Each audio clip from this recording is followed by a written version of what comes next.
Good morning, guys. How y'all doing today? You're listening to Peaceful Moment Podcast. I like that. That's actually like really cute. Peaceful Moment Podcast. Peaceful Moment Podcast. Peace Mode Podcast. Peaceful Moment. Peaceful Moment Podcast. with Jordan Brown. Like that. Let's have a peaceful moment. Right. I love how you're illuminated. Oh yeah, I got my own spotlight right now. Really, really good. Yeah. I feel like I should be up there too. It's Black History Month. Honestly, do you want to switch? No, I'm good. I sit on the ground. It's itchy down here. I respect my guests. Y'all see this? What do men bring to the table? Respect. And the whole damn table. Exactly. So, Grace, how you feeling today? I'm a little bit tired, a little bit not sleepy, because I'm definitely not sleepy right now. ADHD won't let that happen. Say that again. But I'm definitely doing good. Mm-hmm. Better than not doing good, that's for sure. I know that's right, lady. 2021 beat my ass consistently. That shit slapped me sideways with a brick. Almost every month, right? Every month. It was like a new life-changing experience every month. I'm sick of it. It was like the 27th day would come every month, and I was just like, just walking around with like my ass cheeks clenched. What's gonna happen next? I'm not dropping no soap, I promise. That means something different to me because I have IBS. Oh, I actually have Crohn's disease. Stomach issues. We here for the gastro issues. What? Your stomach be fucked up too? Dude, I be like, damn, I'm gonna go in my pants right now if I don't run to this toilet. I go to the toilet, crickets. Absolute crickets for me. No How does that fucking work? cap. How does that work? Your stomach just be mad sometimes. It just be like, bitch, you gotta get out of this situation right now. I'm gonna give you a reason. I'm gonna give you an excuse to leave. So, Grace, before we get started, go ahead and let people know where they can find you and anything you're working on in the future. Yeah, you could find me at GracieH14 on Instagram. I've been trying to get there, like get back onto it, because I didn't stop for any reason. It was just because like I picked up my job's Instagram, so it's like when you're doing marketing for a business, you're like, man, I don't want to post anything on Instagram no more. But I gotta get back into it because I take pictures of everything, but I don't post them anywhere. Like my camera roll, Empty. total Instagram feed right there already. Right. We going for the OnlyFans content on my page. We getting out the hood this year. I'm trying to. And if tell TikTok you, gonna make me famous, this can dick I tell will. Real shit This though. dick doc. Real shit though. My boyfriend and I, we were really considering starting an OnlyFans at the beginning of the pandemic. Oh. Cause I mean, we were struggling, for like it. not too hard, but I would pay for it. Like we weren't struggling too hard, but it was just like, damn, I just want to do a little better. But like, A few thousand extra dollars? I'm saying. Listen. But it just never came to fruition, and I mean, I'm not upset about it. Like I'm doing just fine now. You can see the beach from my apartment. I'm totally okay right now. Baby, you have an apartment. This is true. Yeah, because some bitches, I don't be living with my parents no more. I know that's right. Got my own damn bills, and it's scary. I know that's right. Well, on the next few episodes of the podcast, we're talking about our first, and I'm having my guests divulge into their experience with life-changing events. So first episode was Erica. She talked about her first breakup. Then we had C-Funk. C-Funk talked about his first love. We had Alex Pericles. He talked about his first fist fight. And then we had Chief from Los Angeles. He was talking about I'm going to do this for the camera real quick. I'm going to set my mic down. What is it? LA, the LA. place of all places. Drug use and doll faces will make or break you. Okay. And we have Grace here. And Grace, you're going to be telling us your story about? I was going to do my first day coming to South Florida because I'm from Montana. That's like the Big countryside, like up in the mountains where... Y'all don't have cities. Y'all have towns. Yeah, we got towns. You go to town when you got to go to groceries. With the E. Yeah. Town with the E. Yeah, actually, there's a lot of towns with E's there. Mm-hmm. But, like, where I'm from, when we went to town, it was just TOWN, town. The E is for racism. Yeah. So Oh, that's a goddamn tennis ball. I said it. It's a golf ball. You said a golf ball, you did. It's the damn Smirnoff ice. Smirnoff ice. Smirnoff. All But yeah, right. I was going to talk about my first day coming to a South Florida high school because my 8th grade graduating class, what I left was 7 people, Wow. counting me. Like, I was the 7th person in that class. Damn. Yeah. And when you come down to South Florida and you go to high school, your class size is like 550, 600 kids. Yeah. I was number 324 of 657. Yeah, I think I made it to I was like, average, baby. I think I made it actually to like 187 out of 568. I know that's right. I was trying. I know that's right. I was drowning, but I was trying. I don't know that's motherfucking right. So when did you move? I No, wait moved- first. Why did y'all move? Why the fuck did y'all go from Montana to Florida? So my parents actually split up, and my mom, she's really big into like the cannabis industry, like trying to legalize and like that kind of thing. Oh, we know. I love your mom. I love her. Everybody loves. I love my mom, but everybody loves my mom. But no, so she was dating this guy, like found him through Facebook, and he's actually a federal medical patient. Oh, wow. So this man gets a prescription from the government. This was like back in like the 60s when they had this program first set up. And for once a month, every month, he would get a metal tin of 300 joints from the government since the 1970s, something around there. And my uncle got 10 years?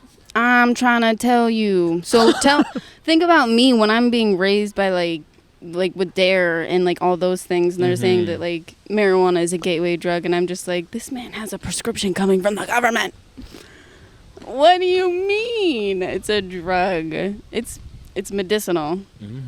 But yeah, so she was dating him and she moved down here, and then I was right at that age where like puberty and that kind of thing was gonna happen, and Pubertina.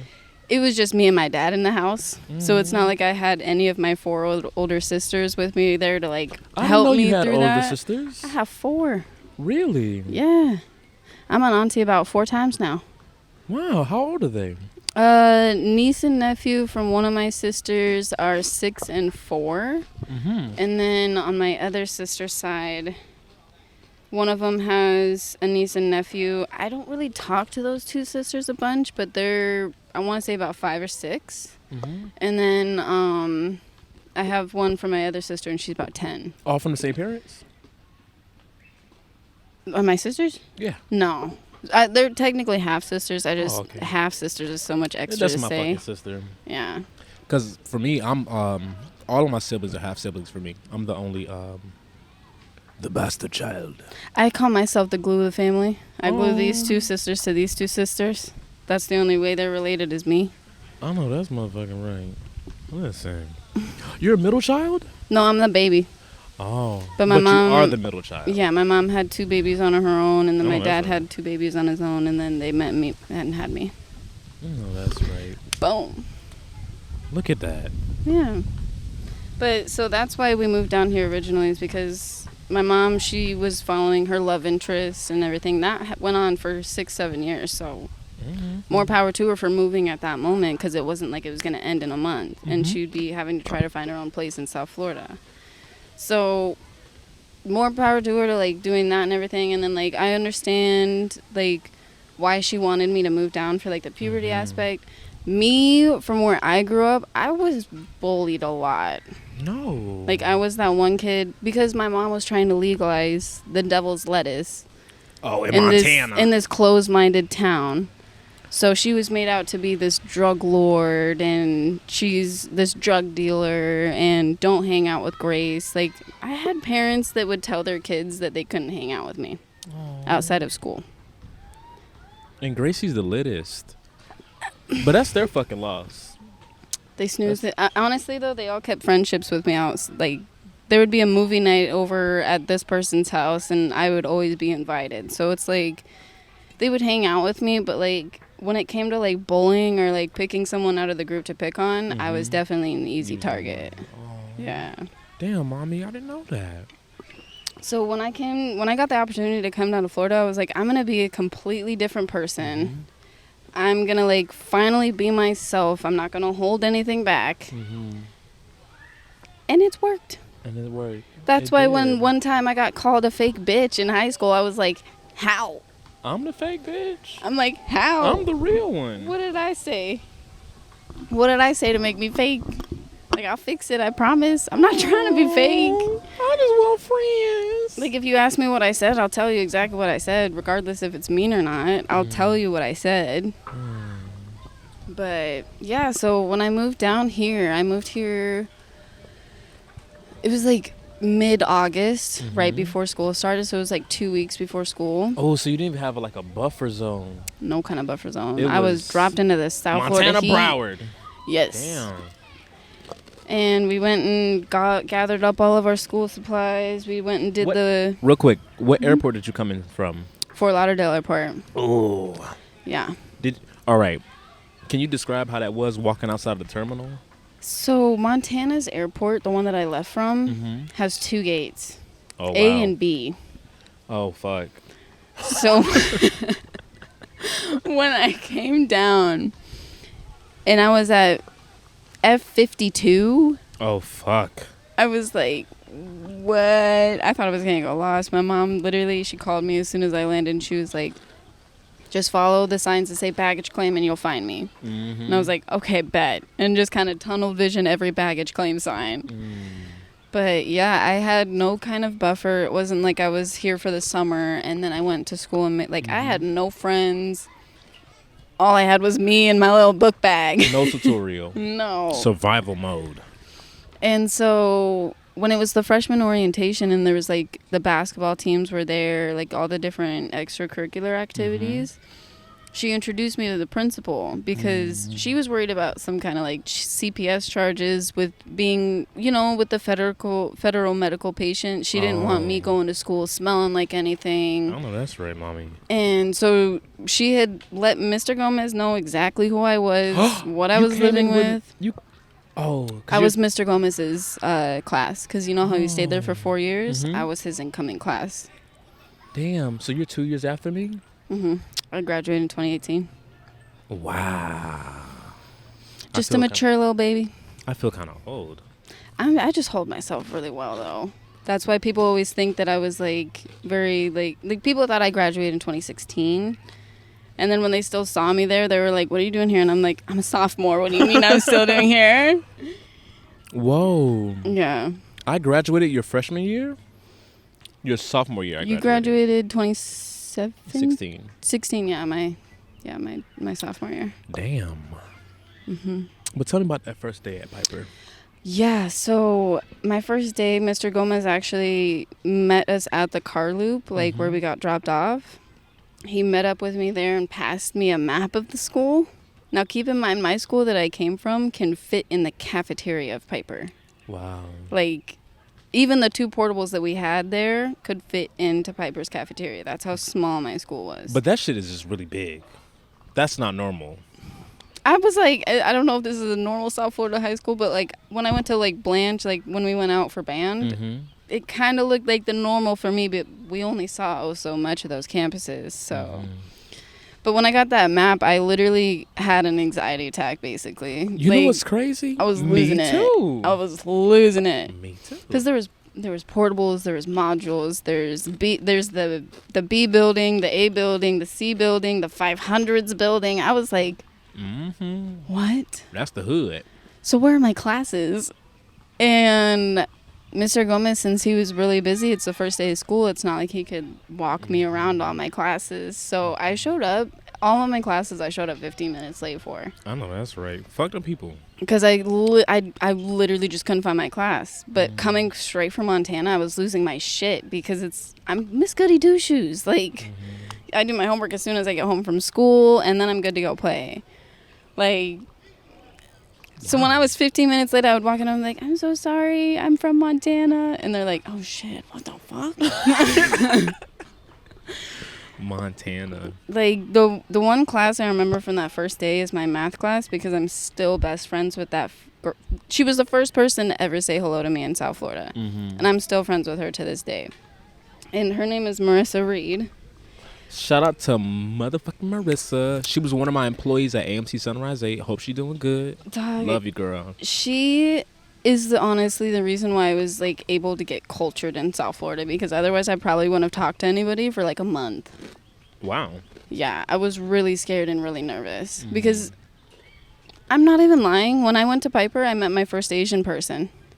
I had never seen an Asian person. I had never seen like Hondurans, like Ecuadorians. I thought there was only Mexican people and Spanish people. I didn't know about everything else. I didn't even know there was bisexuality. I'm over here trying to figure out when was the first time I met an Asian person. It's just so normal down here, you can't think about it. You can't think about it. My first day meeting an Asian person was my first day of high school. Wow. Yeah. So when I came from little tiny puddle to this big ocean, dog, I had like 3 panic attacks when I got home that day. I was so scared. Really? Yeah, because it's like I didn't want to mess up, because like you have to remember, for me, the depictions that I got of every culture was from America's media. So it was movies, TV shows. So it was like my first impression on people would have to be the stereotypes that these medias played. And so I was scared shitless. I was like, I don't know if I'm going to get stabbed. I don't know. Like, and so, oh, there goes the vape. Is it a little car? It looks like a car. Can you grab it for me? Oh, my ass hurts so bad. I'm so high up. No, the Fritos. Oh, the Frito fingers. Frito fingers. But I was like scared shitless the That whole is strong. I gotta time. get up there. My asshole is numb. Yeah. The whole. I think that would be. My Bucci cat hurt. We're sitting on a tree, so I don't We know are where it's sitting on gonna a sit better. Whoa. My Bucci cat is numb. Not the Bucci cat. But yeah, so Marissa, my first day of high This school, feels a lot better. I remember the math class the most because that was where I met Marissa. She was sitting right in front of me. And she said the reason why she had to say anything to me was because she turned around and she saw a white bitch sitting behind her with cowboy boots. She was like, who is this? You was wearing cowboy boots? I wore cowboy boots every single day up in Montana. Describe the whole fit for me, The whole please. fit. So it was like brown cowboy boots towards the bottom, and then when it goes up towards your leg, it was hot pink. Whoa. Yeah. I know that. But I'm not a goat fucker, so I didn't ever wear my... That's what we call it up in Montana. If you wear your pants inside of your boots, it's easier for the goats to stand on your boots so you can fuck them. So you would always make sure that you had your boots inside your jeans so nobody could see that they were pink. Yeah, Montana's kind of messed up. But you'd be called a goat fucker if your boots were tucked inside of your boot, or if your pants were tucked inside of your boots. So you always wore your pants over your boots. And so she just saw me with my cowgirl boots. I wasn't wearing skinny jeans. I was wearing boot cut jeans. Boot cut jeans. I was wearing a belt too and a tie-dye t-shirt. Oh, you trying to be a liberal with a t-shirt. Oh, fuck yeah. Hell yeah. Because I had always been different. Like, when they were saying, like, if you're gay, you're... Like, up in Montana, I was taught you're either straight or you're gay. If you're gay, you're wrong. And I was like, how is it wrong, though? Love for everybody sounds kind of nice, you know? Like, regardless if they like that man or they like that woman, love sounds nice for everyone. And so I was always, like, thinking that. And, like, I was very, like, challenging for people up in Montana. Like, still when I go to this day, they try to challenge me with some kind of debate because they know I'll speak up on that shit. Like, if I'm around and they, like, let the N-word slip or whatever because they don't think anybody's going to say shit, I'm going to say shit. Bitch. I'm going to put you in your goddamn place. This is not the 40s. This is not the 30s. No. No. Baby, this is 2022. I call black people because they're not African Americans. I cannot stand here and call you an African American if I know you're Jamaican. Oh. Because you... Like, I'd rather say black Americans. Not the, you in advanced class? I, honestly, dude, I took my first honor class when I was a senior. Wow. Yeah. I was just, I've always had this love for just wanting people to be happy, regardless of who they are or where they come from or if they're poor or if they're rich. Just people in this world do need to be more happy. And I feel like even if you have a bad day, it's like you don't need to go and like spread that around, because it's like nobody needs that kind of energy being just thrown on them. Keep that shit to your fucking self. Literally. So like when people in the smoke shop come in trying to be all stressed out and shit, I'm like, hold up, wait a minute, how can I fix this for you? Oh wow. Like, I sell shit that will help you calm down. What do I need to do to help you calm down? So yeah, when she turned around and what was I talking about? The fit, right? Yeah, the fit. Marissa, yeah. So she turned around, she was like, she didn't even say hi to me. She was like, where are you from? I was just like, Montana. She's like, what town is that? And I was like, oh God, this is where I'm at right now. Montana's the 4th largest state. Do you know how many times I've been asked what city that is? The 4th largest? It's the 4th largest state. It goes Alaska, Texas, California, Montana. Oh, wow. Yeah. Then it's Florida? I think so. I think Florida's like 5 through 10 at least. Yeah. Because Colorado is pretty big. Big dick energy. Yeah. But so when people would ask me all the time, like, where are you from? Where are you from? I'm like, Montana. They're like, what town is that? And I'm like, huh? Or they'll be like, oh, isn't that where Hannah Montana's from? And I'm like, motherfucker, that's Tennessee. That is Tennessee. Like, so when she turned around and she was just like, where are you from? And I was like, Montana. She's like, what town is that? I was like, it's a state. And she's like, oh. And the relationship just grew from there, because she just wanted to know everything. Like, from what my hobbies were, what school was like, everything. Isn't that beautiful that, like, no matter what situation you're in, if you're uncomfortable, there's always going to be one person. There's always that one person that's just going to break the ice for you. Yeah, because that was my last class of that day. Wow. Oh, so 7 classes? Nobody would, like, talk, like, because I was very shy. I mean, I had all the right to be, like, completely, like, shut down, basically, because it was, like, opening my world times 5, not even times 2. And so when she was finally that first person to kind of, like, turn around and be like, where are you from? And wasn't even like, hi, what's your name? She was like, where are you from? Because, like, the next day, the second day, people were asking me, like, oh, what middle school are you from? And I'm like, Lincoln Public Schools. And they're like, where is that? And I'm like, Montana? What city is that? Because, like, people were obsessed with West Pine Middle School. They would always be like, you look like you're from West Pine. Did you go to West Pine? I'm like, no, I did not go to West Pine. I think that's the school next to me. Yeah, well, West Pine was, like, right around the corner from Piper, so it's, I finally understood why it was, like, understandable for them to, like, ask me something like that, but I was just like, what is this West Pine deal? Yeah. And then I joined Mu Alpha Theta, the Math National Honor Society. That's where And I started tutoring at West Pine. Oh. Yeah, I was a math tutor. Everybody that was in Mu Alpha Theta is either a heavy smoker or gay. I can concur. Except for Mr. Nasrat. I don't know where he's at. Mr. Who? Nasrat? What does that mean? Oh my God, that's his name. Nasrat. But like no, Jesus? He was Nazareth? I think his GPA was like 4.9. He was like a genius, bro. Like a 4.8. I don't know where he is. I hope he's doing amazing, because he helped me on my pre-calculus homework a lot. Like, not even like answering the questions, just literally teaching me how to do it. I'm like almost done with this thing. Was it traumatic? What, the getting kicked out? No, like the culture shock. Oh, yeah. You said yeah? I mean, it kind of was. Like, because imagine being somewhere where you were raised for the first 14 years of your life, and then you know everything. Like, I still know that town by the back of my hand. If somebody tells me something's happening on C Street, I can visualize what houses are there and exactly what scene they're telling me, just based on the fact of the road that they told me.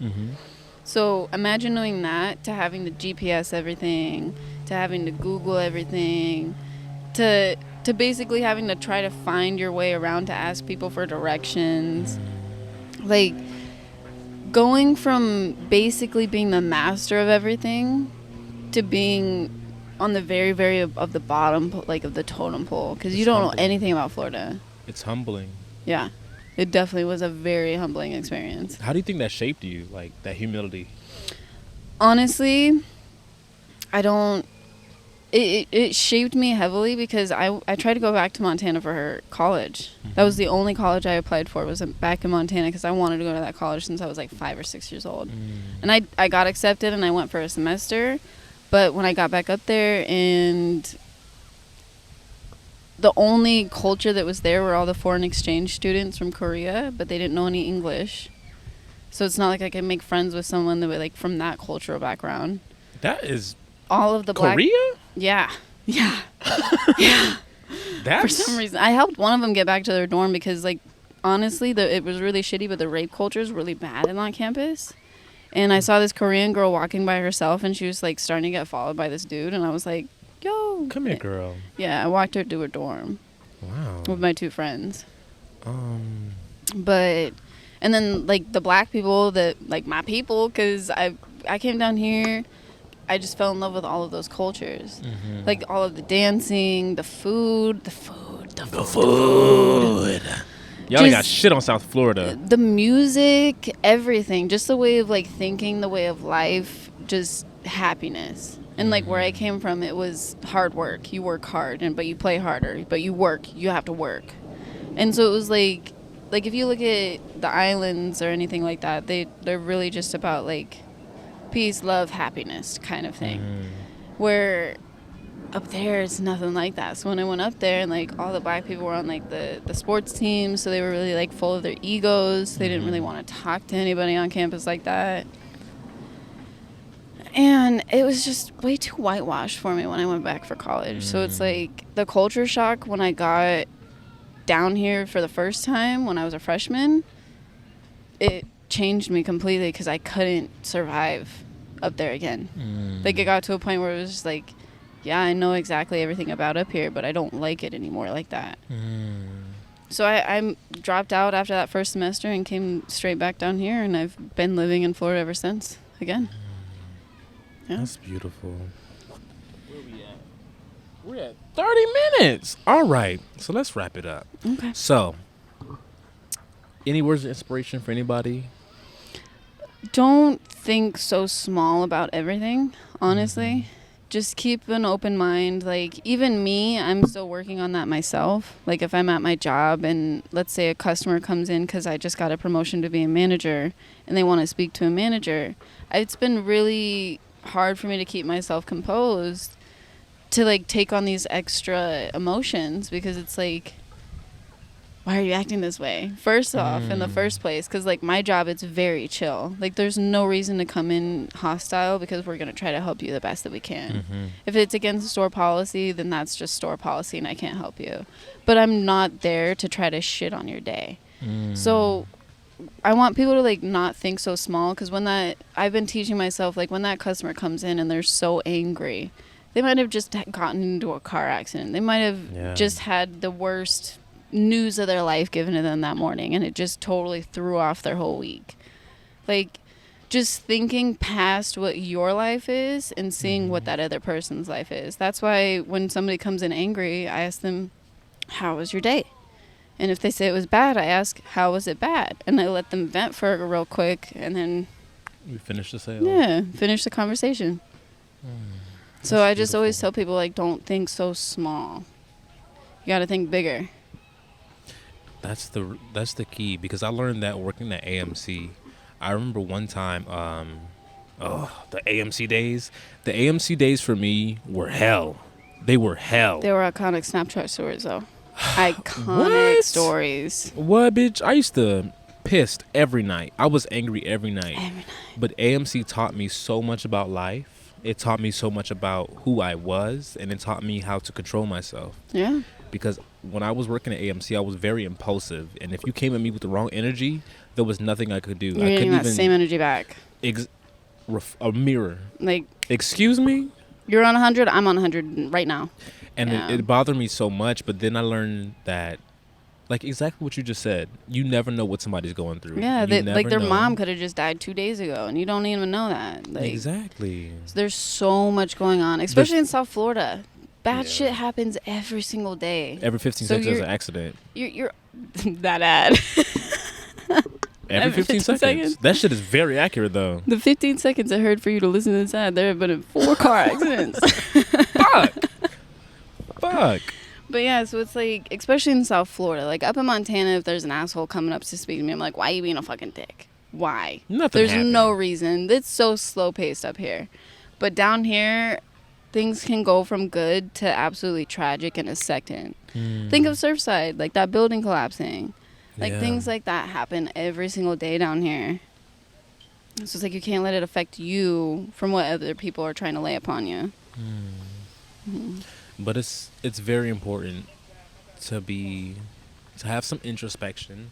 Ask yourself, like, why is this person's bad attitude bothering me? Maybe there's something inside of you that needs to come out. Exactly. Like, do I have any extra issues that I need to work on? Or is the subject that they're speaking on kind of triggering me back into my PTSD? Because a lot of people, what I've noticed, especially like from dating my boyfriend and everything like that, he's a Jamaican family, and they're really against like not getting him the correct mental health. Like throughout his whole life, I've asked him like, have you ever been put into therapy? And he's like, no, that's where crazy people go. And I was like, crazy people? What? Crazy people? No, you go there to like work through your childhood traumatic experiences so then you can get past it and grow as a person. And so like I've totally changed his like mindset on that, but it's like when he kind of like showed me that, I was like, how many other people down here are thinking that way? Because it's like you do therapy with your friends. Like right now, this could be like a therapy thing for either you or me. And just being able to talk to someone, being able to vent, that's therapy right there. So just because it's in a setting with someone that you don't know, that's the perfect place to do it. Because you can say anything about your life. They don't know you. They don't know. And they really don't give a fuck. So they can't judge your life. They can't go and tell this person that, tell this person this. Get whatever you need off your chest right then and there. Because one thing about me, if you tell me your business, I'm telling my mom. I'm sorry, when people tell me there's a secret, that's going straight to my man. My man is my best friend. It won't go past him. It won't go past that. But it's definitely going to be said to somebody else, so I don't got to keep it in myself. Exactly. I'm definitely telling my mom, Mom, you know what the hell that she just did? Yo, it was crazy today. This girl, she said that she did this. Oh Nelly. my God. I've been thinking about it lately. I need to start my own podcast of just You like should do it. customer situations at the smoke shop. This dude came in and was like celebrating, and I asked him what he was celebrating. He was like, "Oh yeah, I'm about to go turn myself in for 3 years of prison time." That? Like, I get crazy stuff like that all the time. They're like, "You want to hear something crazy?" And I always say yes to those questions. You have to. And it's always some crazy ass shit. Yeah. Like in this South Florida world, it is always some crazy ass shit. You want to hear some crazy shit? Yeah. I went to an orgy. I've actually... We know about that. We're not talking about that. We know about that. Well, All right. We're not going to discuss that. 2022, what are we manifesting? So in 2022, we are manifesting peace, wealth, and some family. I know that's right. Because there's nothing more important than having peace in your life. You need money to survive, so you know what I'm saying. That's just a given. Every year, you always manifest wealth. Fuck it. That's just that mindset that you got to have to survive. You gotta move to Montana so you don't need money. Just 3 cows, horses, and a goat to fuck. Right? Till the next time we convene. Peace and blessings, y'all. Blessings.